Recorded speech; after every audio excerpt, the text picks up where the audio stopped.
Let's cross now to Noga Tarnopolsky, our Jerusalem correspondent. Noga, Turkey's, of course, been a vocal critic of the war. So was this to be expected? Good morning, Peter.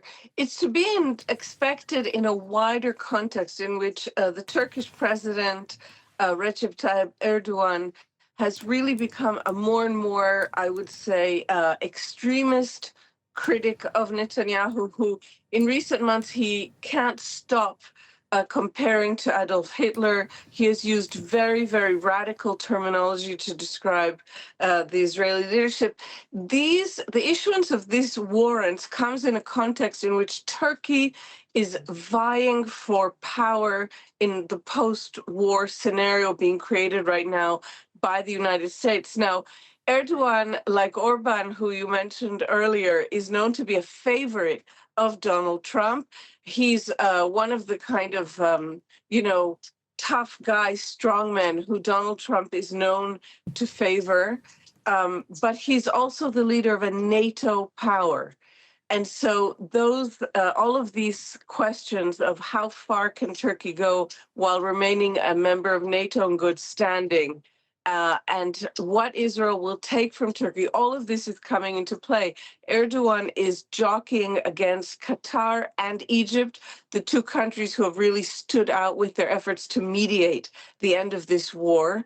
And so he's trying to make a statement. What is most worrisome from the Israeli point of view with this Turkish announcement is that I think only 5 top Israeli officials are named. We know that 37 warrants have been issued. What this means is that there are 32 top Israeli officials that include people who have nothing to do with the government. For example, it could be former military officers or something. We don't know who they are, and they could be arrested even if they are in Turkish airspace, it appears. So this vast kind of unknown situation of involving at least 32 Israeli top officials, that is what is making Israel nervous. And the fact that Erdogan does seem to hold quite a bit of sway with Donald Trump, who has said time and again, even as Prime Minister Netanyahu says Turkey cannot play a role because they support Hamas, cannot play a role in the future of Gaza, Donald Trump continues to insist that Turkey must play an important role there. So, Noga, just let's turn to another story now. We're hearing reports this morning that the remains of a hostage returned from Gaza this week belonged to an Israeli-Argentinian man. Do you have any more information for us on that?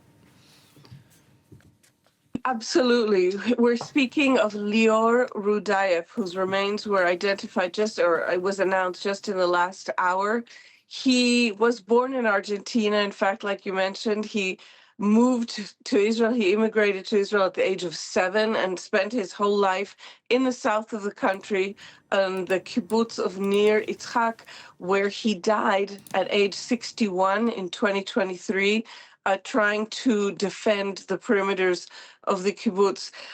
His family has become, like others, very well known. In their case, here and in Argentina, he left a very large family in Argentina, and his family had grown, I would say, increasingly desperate. As we're kind of counting down now to the last bodies that still remain, the last bodies of hostages that still include, I want to add, a Thai citizen, a Thai agricultural worker who was in Israel at the time of the attack. So it's not even all Israelis, but the last families still waiting are getting more and more concerned that in their cases, the body may never be returned. And we did hear Lior Rudayev's daughter, Noam, speak about this with great fear this week. So I'm sure it'll be a great relief to his community that Lior Rudayev's body has been identified. We also expect to hear from the Argentinian government that has been very much involved in his case.